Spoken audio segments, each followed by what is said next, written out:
Buenos días. Que el Señor me les bendiga. Qué bueno poder estar aquí nuevamente esta semana, escuchando lo que la palabra del Señor tiene para nosotros en este día.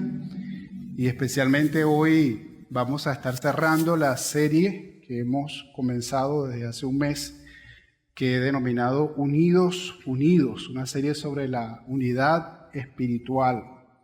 Y siempre la unidad es visto como algo positivo, como algo hermoso, como algo bueno. Pero cuando hablamos de unidad espiritual hablamos más que simplemente un grupo de personas juntos, un grupo de personas que se reúnen juntos como cualquier otro grupo. Cuando hablamos de unidad espiritual hablamos de algo mucho mayor, y es la unidad que necesita la iglesia. Y la carta a los Efesios, especialmente en el capítulo 4, pero como se darán cuenta hoy, conectado con el capítulo 5, tiene mucho que decirnos en realidad acerca de esa unidad espiritual, porque la iglesia está compuesta por individuos de diferentes grupos, de diferentes contextos, de diferentes experiencias, diferentes vivencias, pero nos une algo, a todos nos une algo. Y hemos visto en las semanas anteriores que nos une un mismo Señor, una misma fe, un mismo bautismo, un mismo llamamiento, un mismo propósito, un mismo servicio. Y la semana pasada veíamos también que un mismo vestido, una misma vestimenta, un mismo ropaje.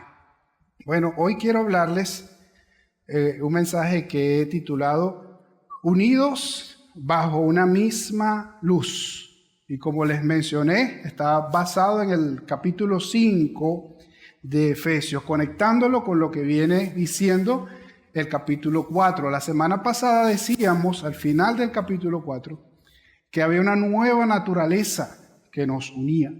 Y esa nueva naturaleza nos invita, como leímos los primeros 2 versículos del capítulo 5, la semana anterior leímos, que tenemos que imitar a Dios y vivir una vida llena de amor. Y eso tiene que ver con la conducta, con lo cotidiano. Implica el vivir esa vida de imitación a Dios. Y la semana pasada utilizamos la metáfora de la ropa, despojarnos del viejo hombre y apropiarnos de la nueva ropa, que es la nueva naturaleza en Cristo. En el capítulo 5 Pablo utiliza otra metáfora, pero para enfatizar básicamente lo mismo, y es la metáfora de la luz y la oscuridad. Por eso pensamos y por eso titulé el mensaje así como les mencioné, porque si queremos estar unidos, si queremos permanecer unidos, tenemos que estar unidos bajo una misma luz. Como cuerpo de Cristo, como iglesia,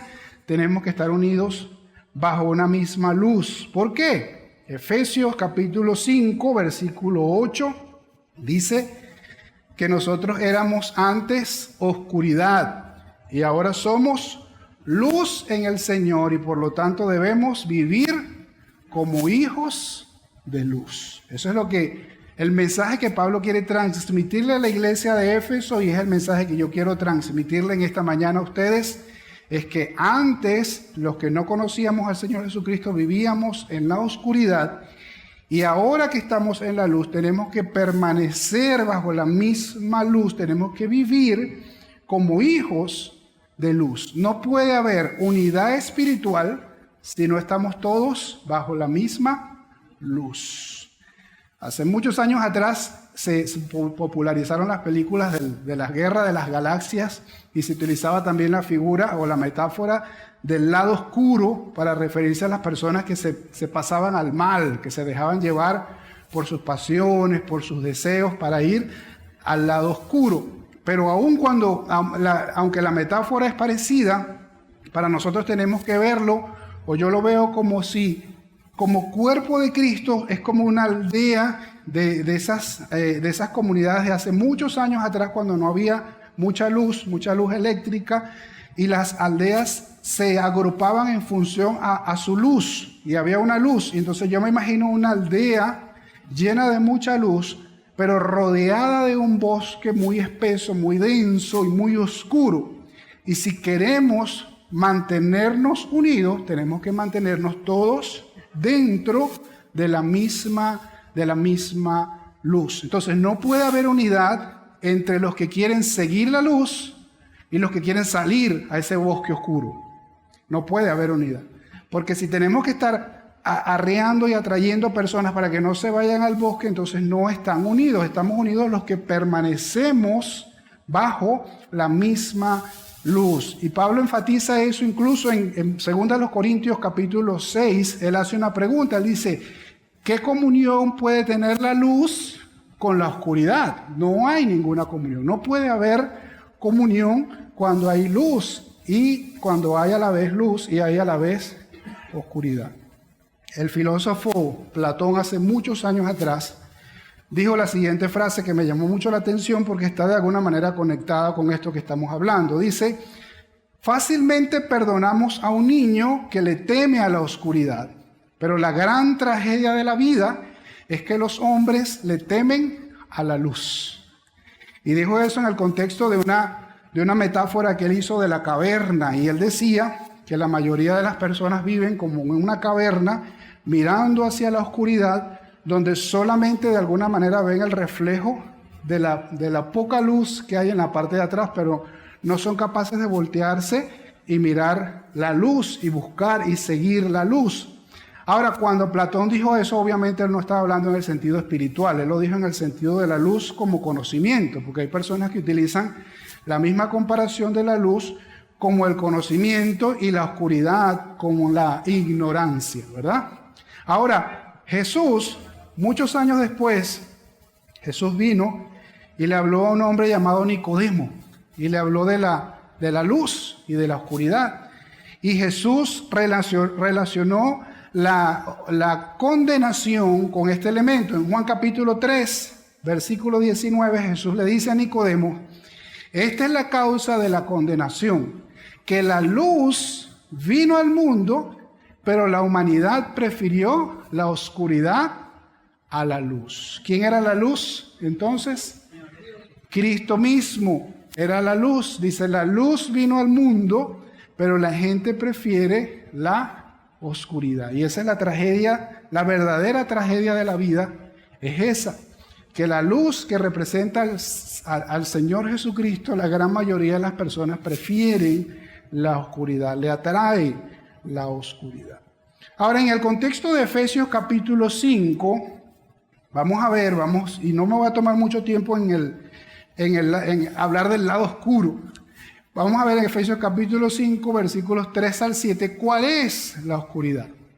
Y la oscuridad nosotros quizás podemos de un principio decir que si el capítulo 5 comienza diciendo que tenemos que imitar a Dios como hijos amados y tenemos que vivir en amor, entonces suponemos que la oscuridad es lo contrario a eso. Sin embargo, el autor de la carta a los Efesios es muy específico en algunas cosas. Miren lo que dice versículo 3 y 4. Entre ustedes ni siquiera debe mencionarse la inmoralidad sexual, ni ninguna clase de impureza o de avaricia, porque eso no es propio del pueblo santo de Dios. Tampoco debe haber palabras indecentes, conversaciones necias, ni chistes groseros, todo lo cual está fuera de lugar.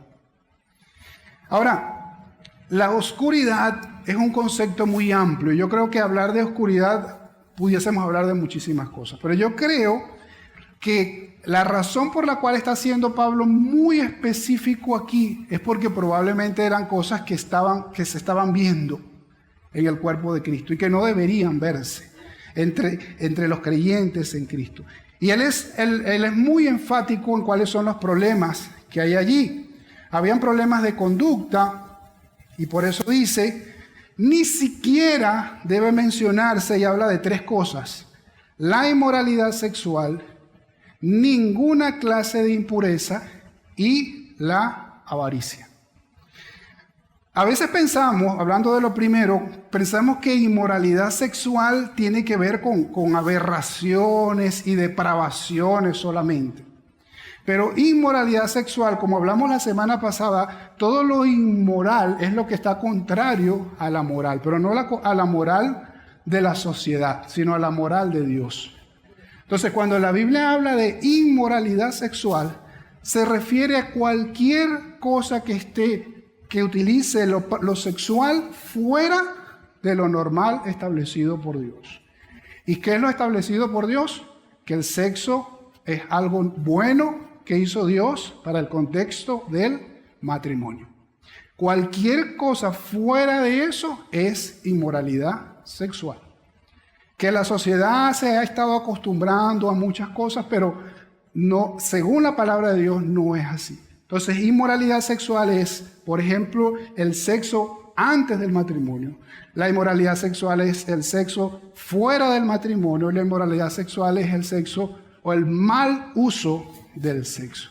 Entonces, no voy a profundizar mucho en ese tema, pero quería enfatizar lo que quiere decir allí, porque a veces pensamos tal vez en cosas más perversas y más depravadas.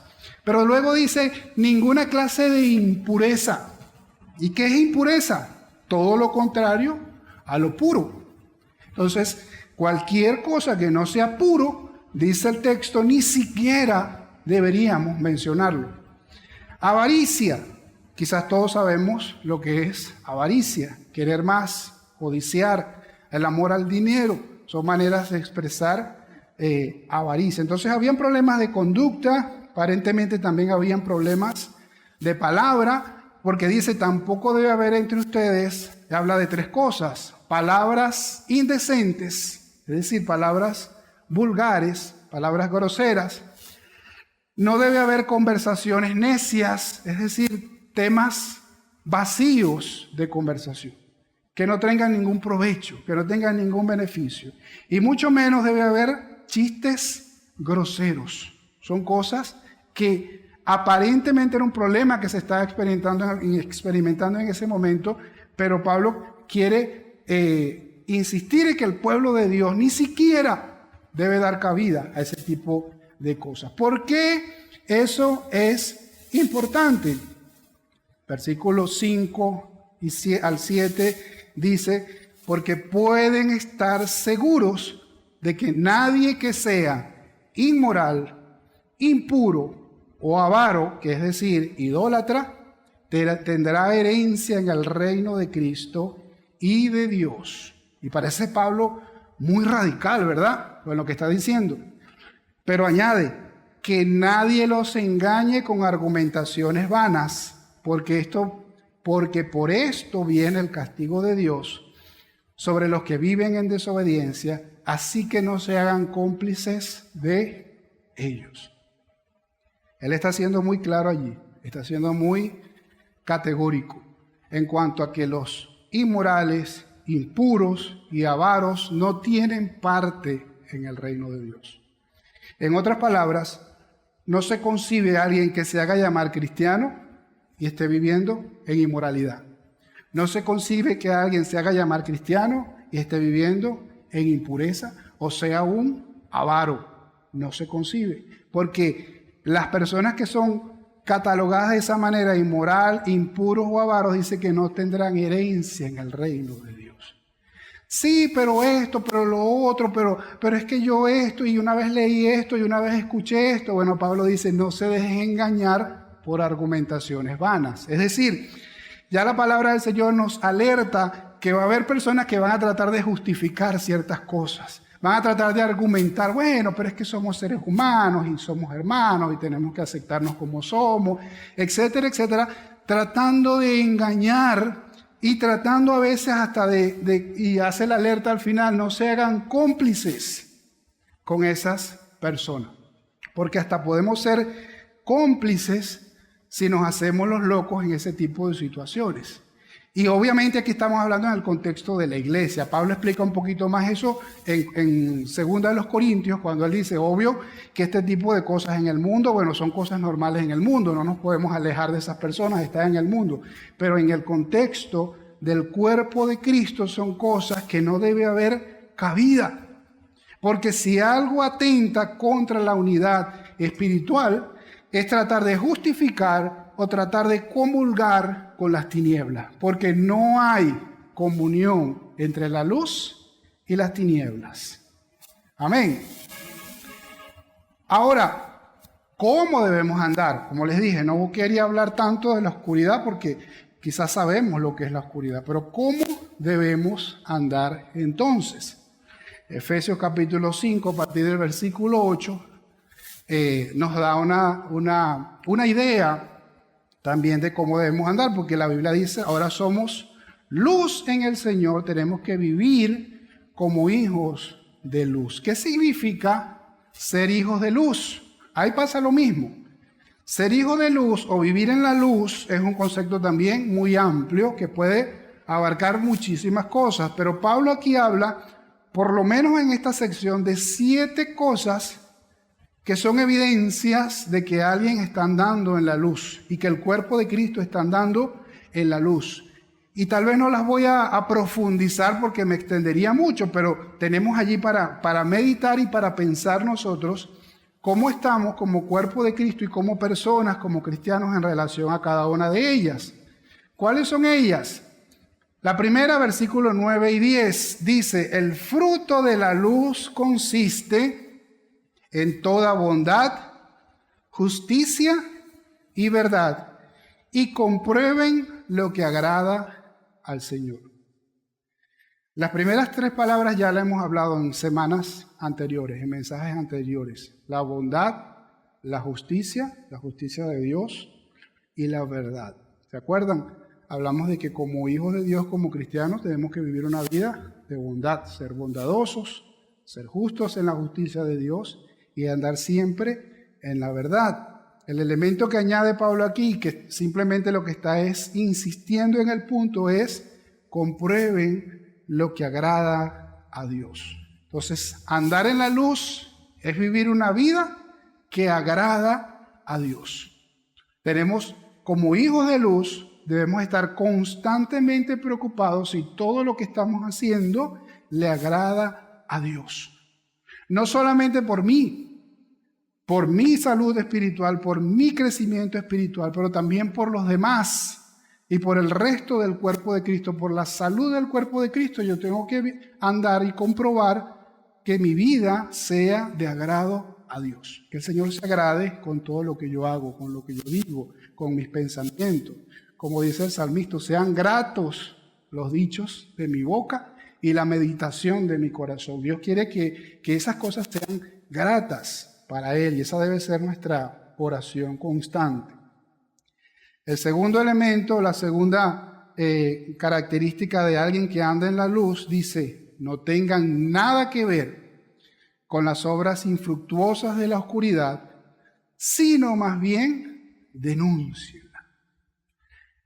Y es importante enfatizar aquí que Pablo no está diciendo que nos convirtamos en chismosos y andar acusando a todos los hermanos que veamos en algo raro. Él está hablando de denunciar las obras de la oscuridad. Es decir, no es un asunto de denunciar personas, sino de denunciar lo malo. ¿Qué es lo malo? ¿Y saben por qué eso es importante? Porque si nosotros, como hijos de luz, como hijos de Dios, y la iglesia, como el cuerpo de Cristo, no denuncia lo que está malo, ¿quién lo va a hacer? ¿A quién le vamos a delegar esa tarea? ¿A los cantantes modernos? ¿A los políticos? ¿A los jueces? ¿A quién le vamos a delegar que digan qué es lo correcto y qué no es lo correcto? Entonces tenemos una función como iglesia, como cristianos, como creyentes, de denunciar las obras infructuosas de la oscuridad. Porque si no lo hacemos, si dejamos de hacerlo, y que de hecho a veces ha sucedido, entonces las cosas se vuelven culturales, porque ese es el argumento que a veces la gente da. Ah, no, eso es cultural. Porque como no hay nadie que diga que eso está mal, termina siendo algo cultural, aceptado. Saben que cuando Guillermo Carey, misionero que llegó a la India, llegó allá a predicar el evangelio, él se consiguió allá con una práctica cultural, una práctica buena a la luz de la cultura de ese tiempo. ¿Sabes cuál era la práctica de ese tiempo? Que si una mujer enviudaba, es decir, si una mujer perdía a su esposo, en el funeral quemaban al esposo y quemaban a la viuda viva. Y eso era algo cultural, eso era algo normal. Las viudas tenían que ser quemadas junto con sus esposos. Y eso le partía el corazón ver eso, porque para la sociedad era normal. Y una de las cosas que él hizo cuando llegó allá predicando el Evangelio, porque él llegó con el mensaje del Evangelio, pero a su ministerio también influyó cambiar eso en la cultura, porque eso estaba mal a los ojos de Dios. Y logró convencer y logró que esa práctica se erradicara culturalmente en la sociedad en la India. Entonces, si no lo hacemos nosotros, más nadie lo va a hacer. Y entonces terminan las prácticas como el aborto, como la eutanasia, como la fornicación, como la corrupción, terminan siendo aceptadas como normales porque todo el mundo las hace. Y se les da nombre. Y dice, bueno, sí, eso está permitido. Y según la ley está permitido, pero está permitido ante los ojos de Dios. Todas estas cosas sabemos que a los ojos de Dios no. Como la fornicación, ahora le llaman concubinato. Y porque legalmente es permitido, entonces se cree que es normal. Pero a los ojos de Dios solamente existe el soltero y el matrimonio. Y la relación sexual en el contexto del matrimonio. Que la gente ahora diga que la gente, bueno, es astuta, es viva, y ese tipo de cosas. Robar es robar. Ser corrupto es ser corrupto. Pónganle el nombre que le pongan. Si no las denunciamos, entonces ¿quién lo va a hacer? Y él insiste, versículos 12 al 14, porque da vergüenza aún mencionar lo que los desobedientes hacen en secreto. Pero todo lo que la luz pone al descubierto se hace visible, porque la luz es lo que hace que todo sea visible. Sí, insisto en esto, si hay una función que tenemos que no debemos descuidar en la sociedad donde vivimos, es ser luz en medio de la oscuridad. Y es como que nos imaginemos que allá afuera hay mucha gente perdida y no sabe cuál es el rumbo, no sabe cuál es el camino que tiene que tomar hasta que no vea una señal, una luz que le diga por aquí. Y esa es la tarea nuestra, demostrarle la luz para que las personas vuelvan a encontrar el camino. Jesús dijo, nadie enciende una lámpara y la esconde debajo de una mesa. Y saben que muchas veces hacemos eso. Tenemos la luz de Cristo, pero como nos da pena con la gente o podemos ofender a la gente, sale más cómodo esconder la luz para que nadie diga nada. Bueno, nos alumbramos nosotros y nos damos calorcito en nosotros nada más. Pero estamos descuidando una parte importante de nuestro ministerio. Y muchas veces cometemos ese error. Si seguimos leyendo ahora los versículos 15 al 16, añade otro elemento más. Así que tengan cuidado en su manera de vivir. No vivan como necios, sino como sabios, aprovechando al máximo cada momento oportuno. ¿Por qué? Porque los días son malos. Esto es sabiduría en la vida.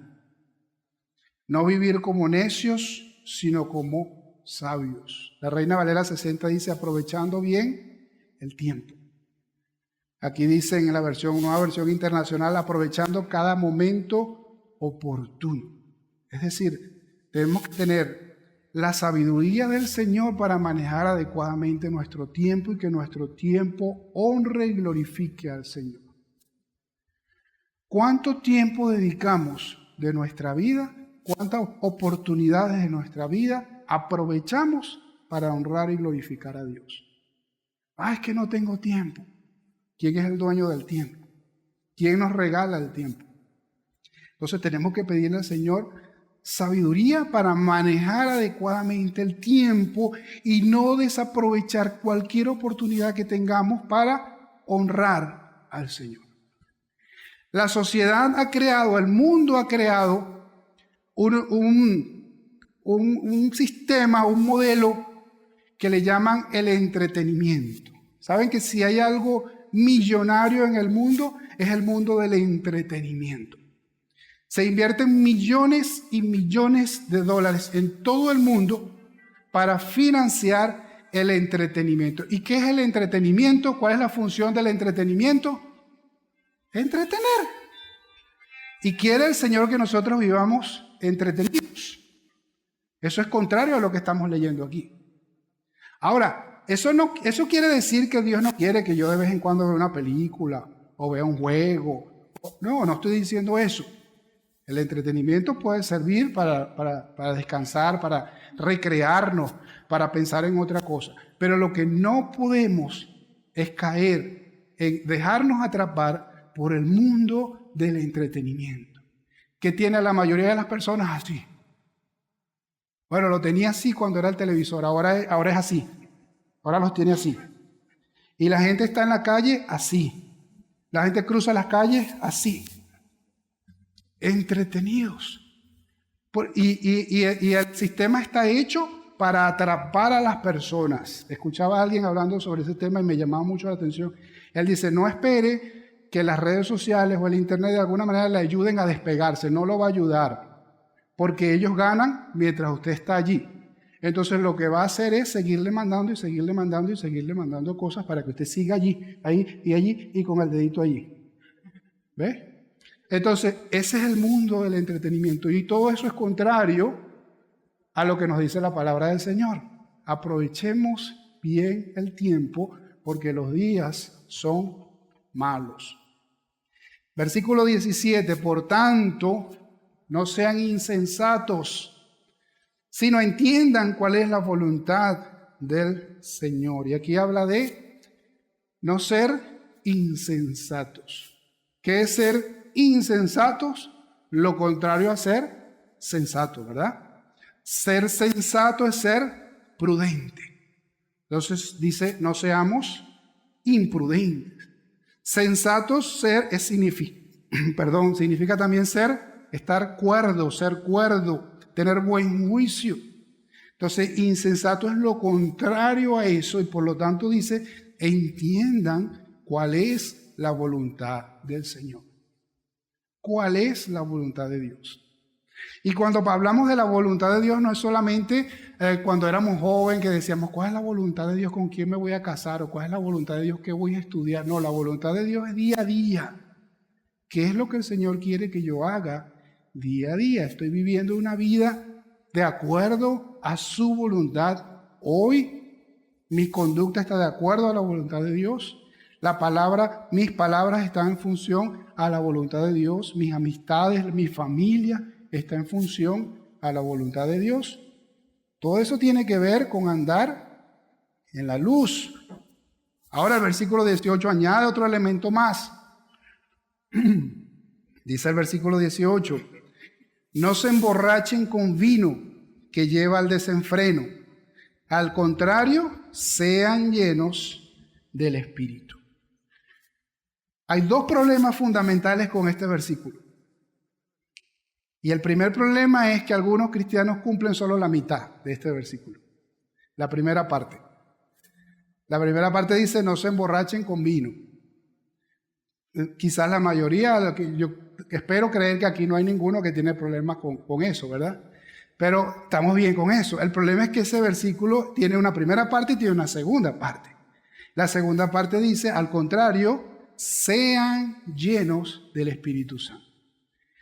Y eso nos trae otro problema, y es que hay una corriente o hay una doctrina que se ha hecho muy popular en el contexto cristiano evangélico que habla de la llenura del Espíritu Santo como una experiencia, como algo que pasa una vez en la vida. Y que bueno, ya después que pasó, bueno, si pasa otras veces, chévere, pero ya pasó una vez. Y esa experiencia implica que la persona hable en lengua, o que la persona se caiga, o que la persona sienta algo allí. Cuando la palabra de Dios nos habla que la llenura del Espíritu Santo es algo cotidiano. Sí es verdad que en el libro de Hechos hubo momentos donde se manifestó el Espíritu Santo de una manera visible, de una manera particular, pero no fue en todos los casos, en algunos casos, y generalmente como una señal de algo, como el inicio de algo nuevo, de algo diferente en el contexto de la iglesia. Pero Pablo insiste que constantemente dice, no se embriaguen con vino, más bien sean llenos del Espíritu Santo. ¿Y cómo sé yo que estoy lleno del Espíritu Santo? Hubo un pastor, creo que se los mencioné una vez, que decía que la prueba para saber si un cristiano está lleno del Espíritu Santo es que pase la prueba del martillo. ¿Recuerdan la prueba del martillo? que es que si usted está poniendo un clavo y de pronto pela el clavo y se da en el dedo y dice, ¡gloria a Dios! Entonces quiere decir que usted está lleno del Espíritu Santo. Ser lleno del Espíritu Santo es, hablando en serio, es que mi vida esté llena del fruto del Espíritu Santo. Y cuando yo estoy lleno del Espíritu Santo, el fruto del Espíritu Santo va a salir de mí. Porque usted no tiene que agarrar una mata de mango y forzarla a que produzca mango, porque es un árbol de mango. Entonces, lo que va a producir es mango. Por eso Jesús dijo, por sus frutos lo conoceréis. ¿Cuál es el fruto de mi vida? ¿Qué fruto está dando mi vida? Si mi vida está dando amor, gozo, paz, paciencia, bondad, fe, mansedumbre, templanza, Gálatas capítulo 5. Si mi vida está dando todas esas cosas, estoy lleno del Espíritu Santo.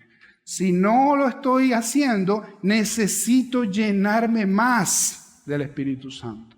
Tiene que ser una realidad en mi vida. Por eso Pablo lo pone en contraste con embriagarse. Porque ¿qué pasa con el borracho? ¿Qué pasa con la persona que está borracha? Pierde el control de lo que dice, pierde el control de lo que hace.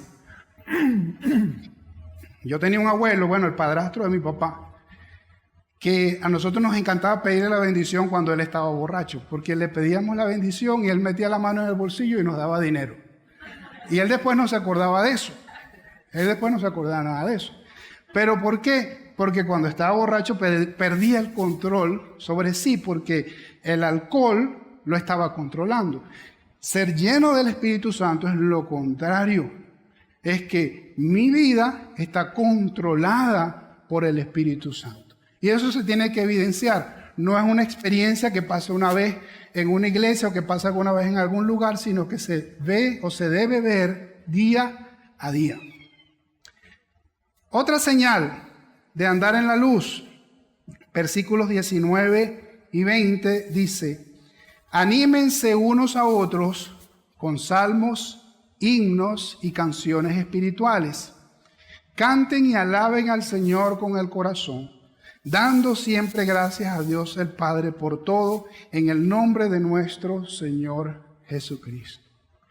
Otra señal entonces de andar en la luz, yo diría, es el ánimo mutuo y la gratitud. Incluso algunas personas conectan esto con los versículos anteriores y dicen que estas son también señales de estar llenos del Espíritu Santo. Porque nos exhorta la palabra del Señor a animarnos unos a otros. Que en nuestro corazón nos animemos con salmos, con himnos, con canciones espirituales. Y esto tiene que ver no solamente en el canto en la iglesia, porque aún a veces hasta me preocupa que en la iglesia no cantamos, no alabamos al Señor. Y tal vez usted dice, yo no tengo buena voz o no me gusta cantar, pero que en su corazón esté alabando al Señor, esté glorificando a Dios. Haya canciones espirituales en su corazón, pero también en el día a día. Porque entonces, que es otra cosa que yo a veces no entiendo, cómo un cristiano no conoce las canciones cristianas. Entonces, ¿qué escucha? ¿Qué escucha día a día? ¿Qué escucha semana a semana? Yo tengo que llenarme en la semana también de música que alabe a Dios, que glorifique a Dios, porque eso me va a llenar y eso nos va a animar unos a otros. Eso va a provocar en nosotros también gratitud, dando siempre gracias a Dios el Padre por todo.